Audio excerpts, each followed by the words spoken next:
오순절 후 20번째 날 오전 축제 예배에 우리에게 주시는 기록된 하나님의 말씀은 신약성경 갈라디아서 5장 13절로 15절 말씀입니다. 여러분 가지고 계신 성경책 308면 신약에 나오고 있고요. 앞에 화상에도 나옵니다. 다 같이 갈라디아서 5장 13절부터 15절 계시의 말씀을 한 목소리로 봉독하실 때 다 같이 살아계신 주님의 음성을 들으실 수 있기를 바랍니다. 이제 다 같이 봉독하겠습니다. 형제들아, 너희가 자유를 위하여 부르심을 입었으나 그러나 그 자유로 육체의 궤를 삼지 말고 오직 사랑으로 서로 종노릇하라. 온 율법은 내 이웃 사랑하기를 내 자신같이 하라 하신 한 말씀에서 이루어졌나니 만일 서로 물고 먹으면 피차 망할까 조심하라. 아멘. 아멘. 인류 역사를 통틀어 로마 제국 시대에 가장 많은 노예들이 있었다고 합니다. 로마가 통치하던 시대에 노예가 자그마치 6천만 명이나 있었다고 하니 우리나라 인구가 약 5천만 명인데 정확히 말하자면 올 2021년도 1월 기준으로 통계청에 밝힌 우리나라 인구 수는 5,182만 1,669명인데 로마의 노예가 6천만 명이나 있다 하니 그 숫자가 얼마나 큰 숫자인지 가히 짐작할 수가 있습니다. 어쨌든 그 당시의 노예들의 기록을 보면은 대부분 인간 이하의 취급을 받았다고 합니다. 그리고 로마 제국 당시 최대의 행운은 바로 노예로 태어나지 않는 것이었습니다. 반면에 최고의 행복은 노예 생활하던 사람이 노예에서 해방되어 자유인이 되는 것이었습니다. 그런데 오늘 본문이 있는 갈라디아서 5장 1절을 보시면 그리스도께서 우리로 자유롭게 하려고 자유를 주셨으니 그러므로 굳건하게 서서 다시는 종의 멍에를 매지 말라고 말씀합니다.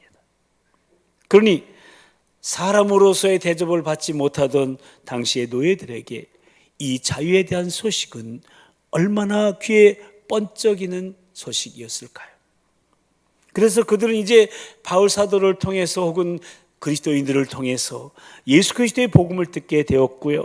그 복음 안에서 진정한 자유임을 선포하게 되었던 겁니다.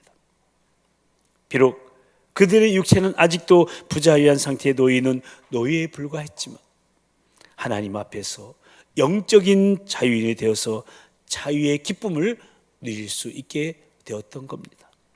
그런데 이러한 자유의 소중함을 선포했던 사도 바울이 불과 얼마 지나지 않아서 오늘 본문 13절에서 또다시 종노릇하라고 말하고 있어요. 우리 이 말씀 함께 읽어보실까요? 다 같이 시작. 형제들아, 너희가 자유를 위하여 부르심을 입었으나 그러나 그 자유로 육체의 궤를 삼지 말고 오직 사랑으로 서로 종노릇하라. 아멘. 그렇다면 사도 바울은 왜 종노릇하라고 말했을까요? 자유에 굳게 서서 종의 멍에를 매지 말라 하던 사도 바울이 이제는 또다시 종노릇하라고 강조하고 있는데 그리스도 안에서 자유를 얻은 우리가 어째서 또 종노릇해야 할까요? 그 의미와 그 이유는 도대체 무엇일까요? 오늘 본문에서 우리는 그것을 발견하고자 하는데요. 그렇습니다. 여러분, 오늘 본문 우리가 나눌 그 함께함의 터치 경험의 9번째 말씀은 서로 종노릇하며 터치하랍니다. 한번 같이 읽어보실까요? 시작. 서로 종노릇하며 터치하라. 그렇습니다.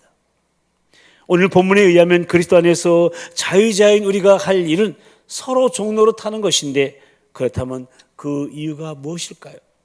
제일 먼저 자유의 참된 의미를 이해해야 하기 때문에 그래요. 한번 같이 읽어보실까요? 시작. 자유의 참된 의미를 이해해야 하기 때문이다. 아멘. 오늘 본문 13절에서 사도 바울은 우리가 자유를 위하여 부르심을 입은 존재임을 일깨워주고 있는데요. 자유를 위하여 부르심을 입었다는 것은 무슨 의미일까요? 그 말은 죄에서 해방되었다는 말입니다. 아멘. 즉 죄에서 자유함을 얻었다는 말입니다. 그래서 성경에서 말하는 자유라는 것은 항상 죄를 전제로 하고 있는데, 죄에서 자유를 얻었다는 것은 죄로부터 용서함을 받은 것을 의미합니다. 아멘. 그러나 이 선언으로 우리가 다시 죄를 범할 가능성에서조차 자유해진 것은 아니라는 말씀입니다. 왜냐하면 우리는 언제든지 죄로 돌아갈 가능성이 있는 연약한 존재이기 때문입니다. 따라서 우리가 얻은 이 자유를 계속 지켜나가기 위해서는 새로운 종속이 필요하다고 사도 바울은 강조하고 있는 겁니다. 예를 들면 에베소서 4장 28절에서 사도 바울이 도둑질하는 자는 다시 도둑질하지 말고 돌이켜 가난한 자에게 구제할 수 있도록 자기 손으로 수고하여 선한 일을 하라고 가르치고 있습니다. 그러니까 예수 믿고 도둑질하지 않는 것만으로 그 도둑질에서 온전히 자유해졌다고 말할 수는 없다는 거예요. 가난한 자에게, 가난한 이웃들에게 구제하고자 하는 선한 목적을 가지고 자기 손으로 수고하여 그 선한 일을 시작할 때 비로소 도둑질에서 자유로울 수 있다고 가르쳐주고 있는 거예요. 다시 말씀드리면 남의 것을 빼앗던 그 손으로 수고하여서 이웃들에게 베풀기 시작할 때 이제는 더 이상 죄에 속한 남의 것을 빼앗는 사람이 아닌 의에 속한 남에게 베푸는 사람이 된다는 것입니다. 아멘. 그러니까 의에 종속된 의의 종이 될 때 비로소 불의로부터 자유를 누릴 수 있다는 겁니다. 이러한 역사적 진리를 사도 바울은 로마서 6장에서 이미 우리에게 가르친 바 있습니다. 함께 읽어보실까요? 다 같이 시작. 하나님께 감사하리로다. 너희가 본래 죄의 종이더니 너희에게 전함을 준 바 교훈의 본을 마음으로 순종하여 죄로부터 해방되어 의에게 종이 되었느니라. 아멘. 그러니까 죄에서 해방된 것만으로 충분하지 않다고 말하는 거예요. 죄의 종이 되었던 자리에서 해방되었다면, 우리가 죄에서 진정한 자유를 얻었다면 이제부터는 의의 종이 되는 것을 새롭게 배울 수 있어야 한다는 말씀이에요. 아멘. 그때 비로소 우리가 예수 믿고 죄사함 받고 얻기 시작한 이 자유가 온전해진다는 거예요. 이것이 바로 참된 자유의 의미요, 서로 종로로 태워야 되는 첫 번째 이유가 되는 겁니다. 그리고 두 번째로 우리가 왜 서로 종로로 태워야 할까요? 그것은 자유의 위기를 극복해야 하기 때문에 그래요. 두 번째도 한번 읽어볼까요? 시작. 자유의 위기를 극복해야 하기 때문이다. 노벨 문학상 수상자였던 알렉산더 솔제니친이 이런 얘기를 했습니다. 1917년 러시아에 자유가 주어졌는데 그 자유를 사용할 줄 몰랐던 데서 러시아의 역사에 비극이 시작되었다. 무슨 말입니까? 러시아의 마지막 황제 니콜라스 2세는 무서운 독재 정치를 하였습니다. 극도로 사치스러운 삶을 위해서 러시아 국민들의 피를 다 짜냈습니다. 그러다가 1917년에 러시아 왕조가 무너지게 됩니다. 그런데 독재자에게서 벗어나 자유를 얻은 러시아 국민들은 이제부터 어떻게 살아야 할지 대안을 내지 못한 채 우왕좌왕하고 있었습니다. 이 진공기관의 황제보다 더 무서운 독재가 고개를 들고 일어서는데 그것이 바로 공산주의인 것입니다. 우리나라는 어떻습니까? 일제 36년의 참혹한 세월을 보내고 1945년에 해방이 되었습니다. 근데 그 광복을 통해서 얻었던 그 자유를 지키지 못하고 자유를 방종으로 삼고 도덕적으로 타락하고 정치적으로 서로 물고 뜯으며 죽이기에 바빴어요. 그 결과 어떻게 됐습니까?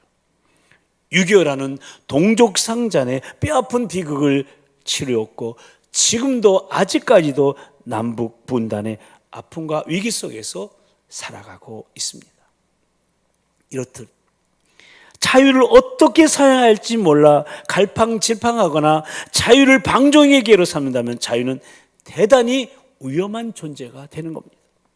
그래서 사도 바울은 오늘 본문에서 예수 그리스도를 통해서 자유를 얻은 우리 그리스도인들에게 그 자유를 가지고 육체의 기회를 삼아서는 안 된다고 경계하고 있는 겁니다. 육체의 기회란 타락의 기회, 다시 사탄에게 지배를 받는 자리에 떨어지는 것을 말하는 거예요. 그러므로 육체의 기회를 삼지 말라는 이 경고의 말씀은 방종의 기회로 삼지 말라는 것입니다. 대신에 사랑으로 서로 종로로 타라는 말씀이에요. 그래서 벵겔이라는 유명한 독일 신학자는 그리스도인은 마땅히 종이다, 그러나 자유의 종이다라고 말했던 겁니다.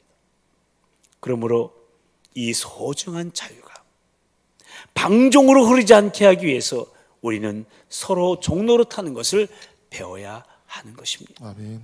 한 걸음 더 나가서 세 번째로 우리는 왜 서로 종로로 태야 될까요?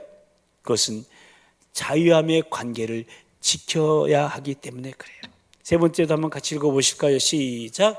자유함의 관계를 지켜가야 하기 때문이다. 그렇습니다. 우리의 삶은 관계입니다. 관계성입니다.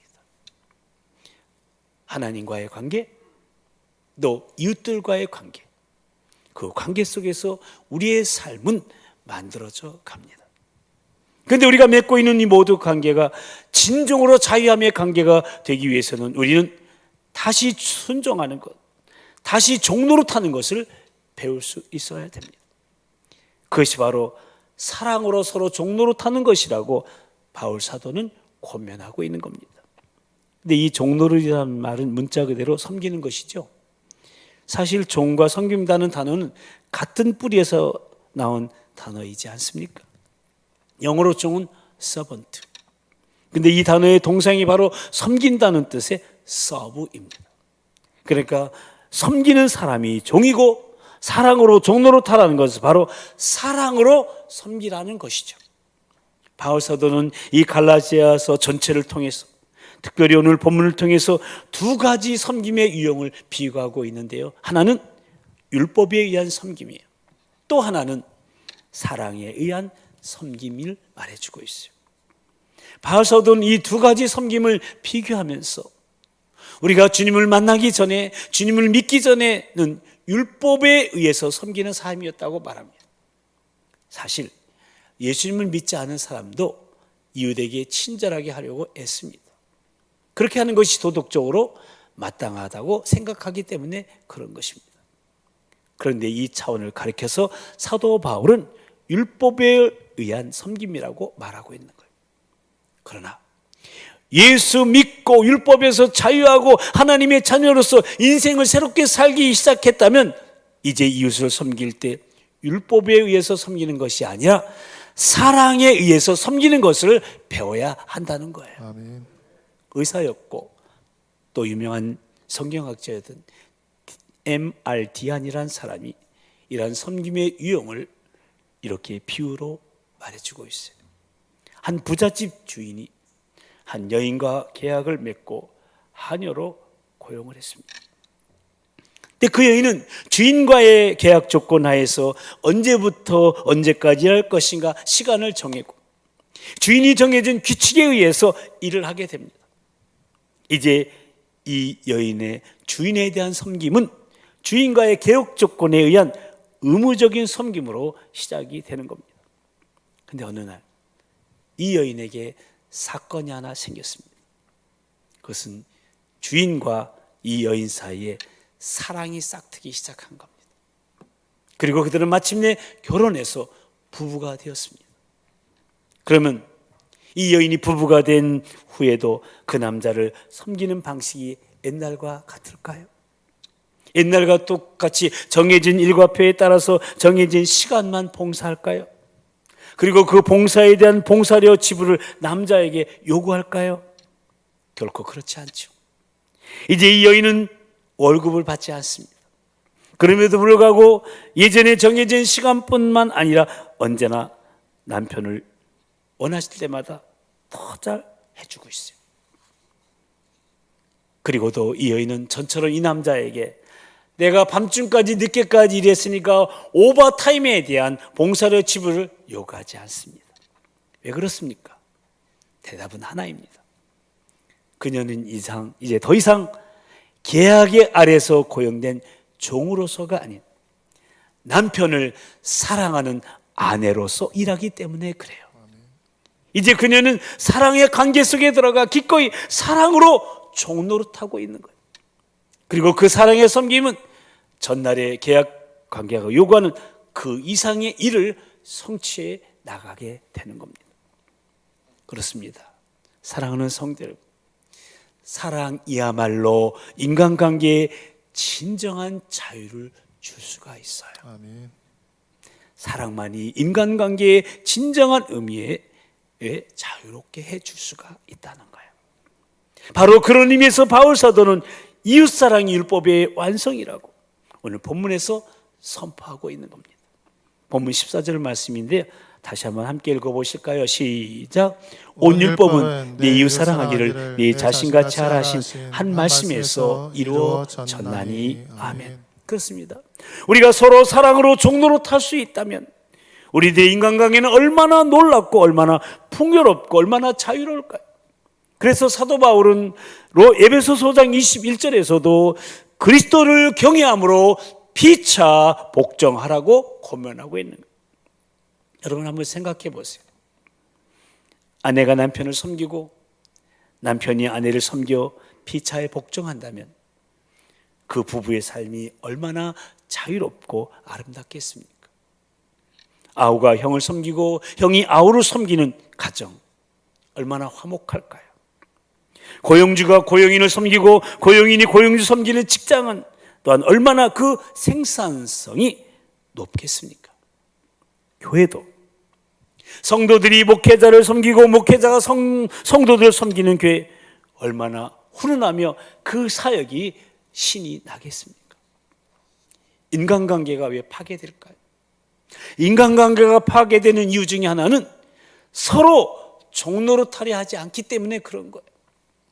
서로 주인 노릇하려고 하기 때문에, 심지어는 서로 물고 먹으려 하기 때문에 문제가 심각해지는 것이고, 오늘 본문 15절의 경계처럼 피차 멸망하고 만다는 거예요. 만일 서로 물고 먹으면 피차 멸망할까 조심하라. 이 얼마나 안타까운 일인지 모릅니다. 그래서 바울사도 오늘 본문에서 사랑 안에서 서로 종노릇할 것을 당부하고 있는 겁니다. 그때 비로소 우리들의 공동체는 사랑의 공동체, 섬김의 공동체가 될 것이고, 그러한 공동체가 될 때 우리 공동체는 이 세상을 치유하고 변화시킬 수 있게 되는 것입니다. 아멘. 요즘 우리는 계속해서 우리들의 목장교회가, 우리 소그룹 공동체들이 격려가 있고 위로가 있고 또 용서가 있고 사랑이 있는, 그래야 회복과 치유가 일어나는 뿐만 아니라 세상을 변화시키는 그러한 건강하고 능력이 있는 나눔 공동체가 되길 소망하며 말씀을 계속 상고하고 있습니다. 그러려면 우리가 먼저 주일 예배에만 의존하는 성도가 아니라 속으로 모인 작은 교회인 목장교회로 들어가야 되고, 속으로 공동체 모임에 들어가서 모이기를 심써야 하는 겁니다. 아멘. 그리고 그 공동체 가운데서 사랑으로 서로 종노릇하기 시작한다면 우리는 진정한 사랑의 공동체를 만들게 될 것이고, 이 공동체 안에서 나타난 그 사랑의 능력은 이 어두운 세상을 변화시킬 수 있는 능력이 있게 될 것입니다. 아멘. 그런데 문제는요, 어디에서 사랑할 수 있는 그 능력, 그 에너지를 공급받을 수 있느냐 하는 거예요. 사실 바울 사도는 이 문제를 오늘 본문 다음인 16절 이하의 말씀에서 다루고 있음을 보게 되는데, 그 비결은 한마디로 뭐냐?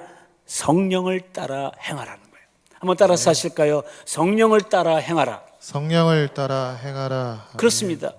이웃을 사랑할 수 있는 능력, 상처받고 외로우고 있는 주변의 이웃들을 끌어안고 섬길 수 있는 그 사랑의 에너지를 공급받을 수 있는 것이 바로 성령을 따라 행하는 것이라는, 아멘. 한마디로 사랑은 성령의 능력을 통해서 이루어진다는 거예요. 갈라디아 5장 16절 말씀 한번 읽어보실까요? 시작.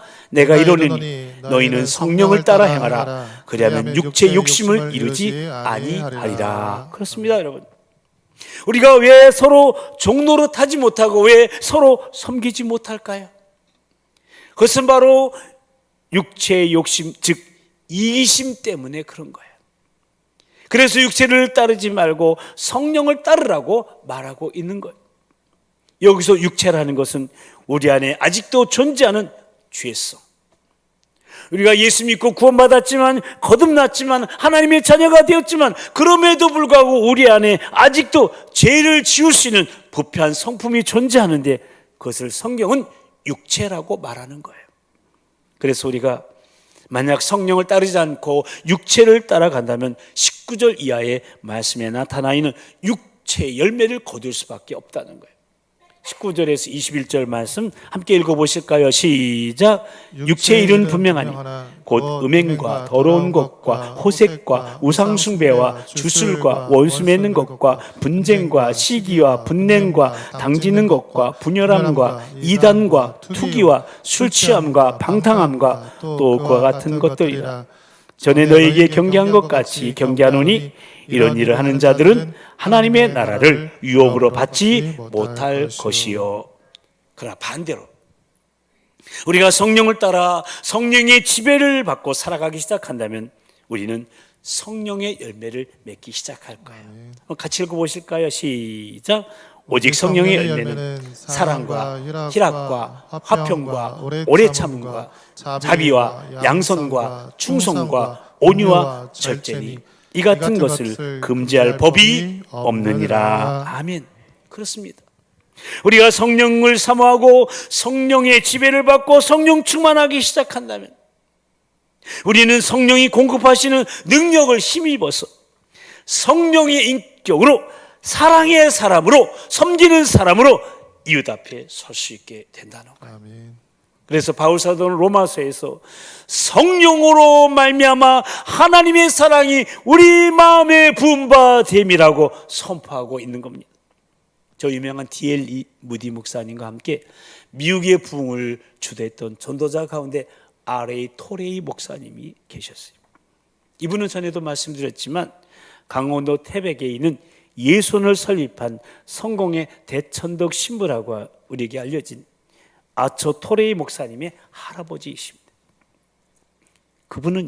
이분은 하루를 시작할 때 성령 충만을 구하지 않고는 하루를 결코 출발하지 않으셨던 분으로 유명합니다. 그분은 하루를 시작하면서 항상 이렇게 기도했다고 합니다. 하나님, 성령 충만하게 도와주옵소서. 성령 충만하지 않으면 오늘 하루 나는 너무나 쉽게 흔들릴 수 있는 사람이기 때문입니다. 하나님, 제가 성령으로 충만하다고 느끼지 못할 때 함부로 말하지 않도록 도와주옵소서. 성령 충만하지 않을 때 말하면 실언이 되기가 쉽고 사람들에게 상처를 주기 때문입니다. 하나님, 제가 성령 충만하지 않을 때 제 인생의 중요한 결정을 하지 않도록 도와주옵소서. 성령 충만하지 않으면 저의 결정은 잘못될 가능성이 항상 있기 때문입니다. 그런데 이 토레이 목사님은 이런 성령의 능력을 구하는 삶을 자신의 영적인 멘토인 D.L. 무디 목사님에게서 배웠다고 고백하는데, 이 D.L. 무디 목사님 일화 가운데 이런 이야기가 있습니다. 한 번은 미국 매사추세츠주에서 노스필드 바이블 컨퍼런스라는 성경 수양회가 열렸어요. 세계적인 지도자들이 많이 왔는데 그때 영국에서 귀족 출신의 기독교 지도자 한 10분이 방문을 했어요. 그분들이 숙소에 머물게 되었는데 그때 무디 목사님 참모들 가운데 토론이 벌어졌습니다. 무슨 토론이냐면은 그 참모들 중에 한 사람이 영국 사람들의 습관을 잘 아는 사람들이었는데, 그 당시만 해도 영국에서는 손님이 와서 머물게 되면 아침에 손님이 일어나기 전에 구두를 깨끗이 닦아주는 역할을 하는 종이 있었다는 거예요. 이 종을 홀 서번트라고 부르는데, 그래서 이 영국 손님들에게 그런 대접을 할 것이냐 말 것이냐에 대해서 토론이 벌어지고, 그리고 결론은 하지 말자로 결론이 났어요. 그 이유는 여기는 미국이지 영국이 아니라는 것이었습니다. 그런데 그 중에 한 사람이 이제 무디 목사님을 찾아갔어요. 이야기를 전달했습니다. 무디 목사님, 어떻게 생각하십니까? 영국 손님들을 그렇게 대접해도 되겠습니까? 하고 묻습니다. 그랬더니 무디 목사님이 말씀을 듣더니 빙그레 웃으시면서 기도해봐야 알죠. 기도해봐야 알죠 하시면서 그 자리에서 기도로 들어가시더래요. 그리고 한참 기도하시더니 일어나서 잠자리로 들어가셨어요. 그 이튿날 아침이 되었습니다. 그 영국 손님 10분이 일어났을 때 그들 손님들 숙소 앞에는 그들 신발 10켤레가 깨끗이 닦여져 있는 모습으로 놓여져 있었다고 합니다. 그러니까 무디 목사님이 그들의 구두를 깨끗이 닦아 놓은 것이죠. 여러분, 이것이 바로 진정한 자유인의 모습인 거예요. 시시비비를 따져서, 이해관계를 따져서 그렇게 결정하는 것이 아니라, 또 습관을 따라 그렇게 해야 되기 때문에 하는 것이 아니라, 기도하면서 성령님의 도우심을 구하여서 성령을 따라 행하는 것입니다. 아멘. 그것이 바로 진정한 자유인의 모습인 것입니다. 그래서 이 무디 목사님은 이런 유명한 말을 했어요. 한번 같이 읽어보실래요? 다 같이 시작. 한 사람의 일생을 평가할 때 그가 얼마나 많은 종을 거느리고 살았느냐는 중요한 것이 아니다. 중요한 것은 그가 얼마나 많은 사람에게 종노릇 했느냐이다. 그렇습니다. 사람이 살면서 얼마나 많은 사람을 지배했느냐는 전혀 중요하지 않습니다. 하나님께서는 우리에게 원하시는 삶이 있어요. 그것은 얼마나 많은 사람을 섬겼느냐입니다. 사랑하는 성도 여러분, 종이라는 단어는 세상의 기준에 의해서 볼 때는 비천한 단어에 불과합니다만, 성경은 그 단어를 가장 영광스러운 단어로 바꿔 놓으셨습니다. 왜냐하면 우리 주님께서 친히 종이 되셨기 때문에요. 빌립보서 2장 6절에서 8절까지 말씀 함께 읽어보실까요? 다 같이 시작. 그는 근본 하나님의 본체시나 하나님과 동등됨을 취할 것으로 여기지 아니하시고 오히려 자기를 비워 종의 형체를 가지사 사람들과 같이 되셨고 사람의 모양으로 나타나사 자기를 낮추시고 죽기까지 복종하셨으니 곧 십자가에 죽으심이라. 아멘. 그렇습니다. 종이 되기 위해서 이 땅에 오신 주님, 저와 여러분을 구원하시기 위해서 자신의 목숨을 버리셨던 우리 주님, 저와 여러분이 그 주님의 사랑에 빚진 자가 되었다면 이제는 그 주님의 사랑을 본받아 이웃을 섬기는 종이 되어야 마땅하지 않겠습니까? 예수님으로 말미암아 저와 여러분에게 허락된 이 자유의 특권, 그것을 가지고 육체의 기회로 삼지 말고 오직 성령을 따라 하나님의 사랑으로 종노릇하면서 진정한 자유자의 삶과 기쁨을 누릴 뿐만 아니라 사랑의 능력으로 우리의 가정이, 우리 직장이, 우리 교회가, 특별히 우리 목장이 회복되고 치유되는 놀라운 변화의 역사를 경험하게 되기를 기꺼이 종이 되신 우리 주님의 이름으로 간절히 축원합니다. 아멘. 기도하십시다. 여러분,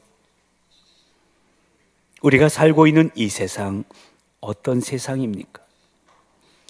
참으로 이기심이 팽배한 세상이지 않습니까? 저마다 자기만 위해달라고 소리치고 있는 세상이지 않습니까? 노사 간에도 사제지 간에도 부모와 자녀식 간에도 목회자와 성도 간에도 사랑은 말하지만 섬기는 리더십은 말하고는 있지만 내가 해야 할 사랑보다는 섬김보다는 내가 받을 사랑만, 내가 받을 섬김만 생각하고 요구하고 있는 세상이 우리가 살고 있는 세상입니다. 그로 인해 분열되고 억압되고 반목하고 의심하는 세상이 되어버렸습니다. 더욱 안타까운 것은 이 사랑을, 이 섬김을 실천해야 될 교회마저 이런 세상에 편승되고 있다는 사실입니다.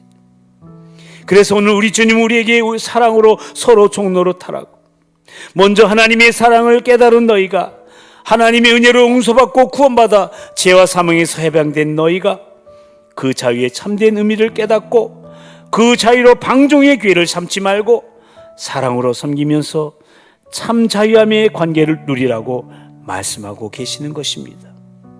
우리 이 시간 먼저 우리를 사랑하셔서 우리에게 죄로부터 자유를 주신 주님께 감사하십시다. 그리고 그 사랑의 빚을 갚게 해달라고 기도하십시다.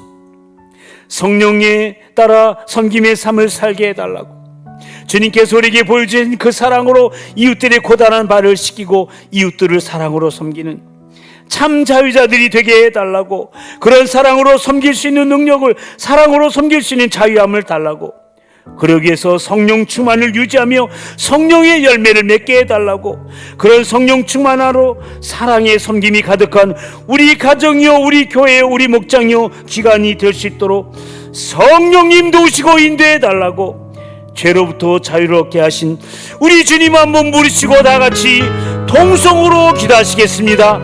주여, 사랑과 자비와 은총의 주님, 우리가 살고 있는 이 세상, 이기심이 팽배한 세상입니다. 저마다 자기만 위해 달라고 소리치고 있는 세상입니다.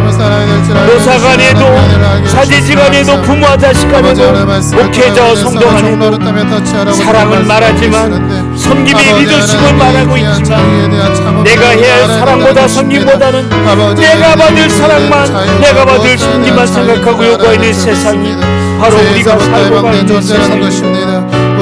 그로 인해 분열되고, 그로 인해 물고 뜯고 억압하며 반목하고 의심하는 세상입니다. 안타까운 것은 사랑하고 섬겨야 할 교회마저도 여기에 편승하고 있다는 사실. 주여, 우리 주님처럼 사랑으로 서로 섬기는 종도로 타는 우리가 되게 해주셔서 그 사랑으로 가정을 변화시키고, 이웃을 변화시키고, 직장을 변화시키고, 하나님 우리 소그룹들이 변화되는 교회가 새로진 역사가 있게 하여 주시옵소서. 그 자유의 참된 의미를 깨닫고 자유를 방종의 기회로 삼지 말고 사랑으로 섬기면서 참 자유함의 관계를 누리는 우리여, 우리 교회 되게 하여 주시고 우리 소그룹 공동체 되기를 원합니다. 그 사랑의 빚을 갚게 하여 주시고 성령 따라 섬김의 삶을 살게 해주시고, 주님께서 우리에게 보여주신 그 사랑으로 이웃들의 고단한 말을 지키고 이웃들을 사랑으로 섬기는 참 자유자들이 되게 하여 주시옵소서. 그렇게 사랑으로 섬길 수 있는 능력을, 하나님 사랑으로 섬길 수 있는 자유함을 우리에게 허락해 주시옵소서. 이를 위해서 성령 충만을 유지하게 해주시고 성령의 열매를 가득 맺는 우리여, 우리 가정이여, 우리 교회여, 우리 목자여, 기관들이 될 수 있도록 도와주시옵소서. 아버지 자유의 모습으로 사랑의 정도로 단절되지 않도록 아버지 사랑의 정도로 나는 우리 모두가 다 될 수 있도록 주여 도우시고 인도하여 주시고 이끌어 주시옵소서.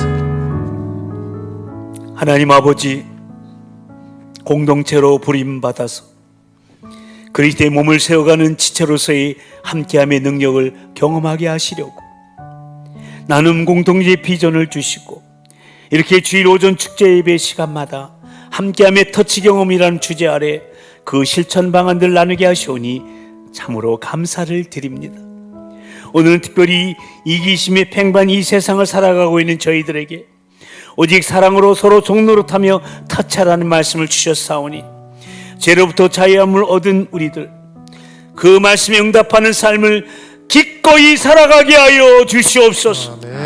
죄 허물이 있음에도 불구하고 조건 없이 받아주시고 거룩한 피를 흘려 용서하시고 자녀 삼아주신 그 은혜의 그 사랑의 빚진 자가 되었으니, 이제 사랑받기보다는 사랑하고 섬김받기보다는 섬기는 참 자유자의 삶으로 참 사랑이 필요한 이 세상 가운데 참 자유를 필요로 하는 영혼들에게 사랑의 복음을 전하는 사랑의 종들로, 죄의 속박에 묶여있는 영혼들을 섬기는 의의 종들로 쓰임받을 수 있도록 성령님 당신의 영으로 날마다 충만케 하여 주시옵소서. 아멘.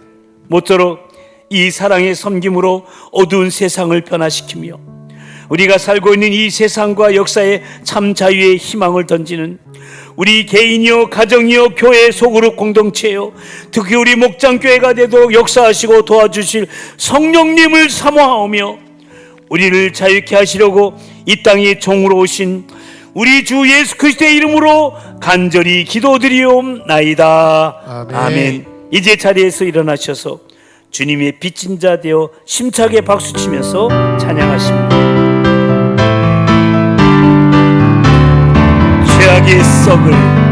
죄악의 썩을 내 육신을 주님이 쓰시려 했네. 죽음의 죄 걸려있는 몸 주님이 쓰시려 했네. 속죄하는 손 치유하시고 속죄하는 발 치유하셨네.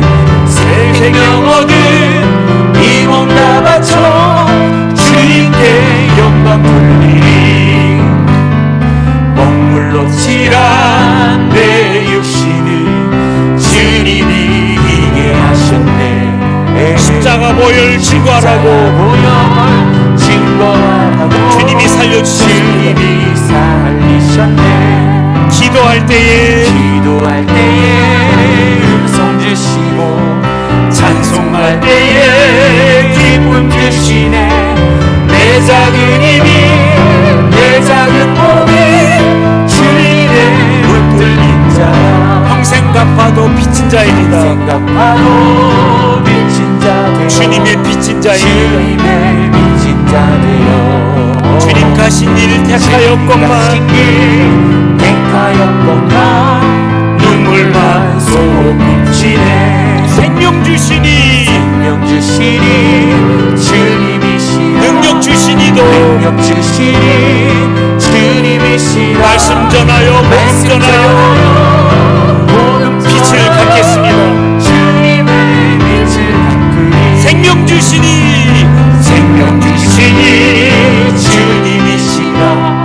능력 주시니 주님이시라. 말씀 전하여 복음 전하여 주님의 빛을 갚으리. 옆에 사람을 향하여 생명 주시니 주님이시라. 능력 주시니 주님이시라. 말씀 전하여 복음 전하여 주님의 빛을 갚으리. 박수로 주님께 영광 돌리겠습니다. 이제는 우리 주 예수 그리스도의 그 크신 구속의 은혜와 하나님 아버지의 그 극진하신 사랑하심과 성령님의 역사하심과 교통하심이 주님의 빚을 갚는 자의 삶을 살고자 성령을 따라 사랑으로 종노릇하기로 다짐하며 우리 가정이 우리 목장교회가 우리 교회 소그룹 공동체가 그런 사랑의 섬김의 사랑으로 넘쳐나는 그리하여 치유와 회복과 변화를 경험하며 세상과 역사의 참 자유의 희망을 전하는 나눔 공동체로 선한 영향력을 끼치기로 소망하며 한 주간의 삶을 예배로 시작한 우리 모두 위에 특히 우리 목장교회들과 모든 소그룹 공동체 위에 우리 다음 세대의 차영지들을 위해 이제부터 영원토록 함께하여 주옵시기를 간절히 축원하옵나이다. 아멘.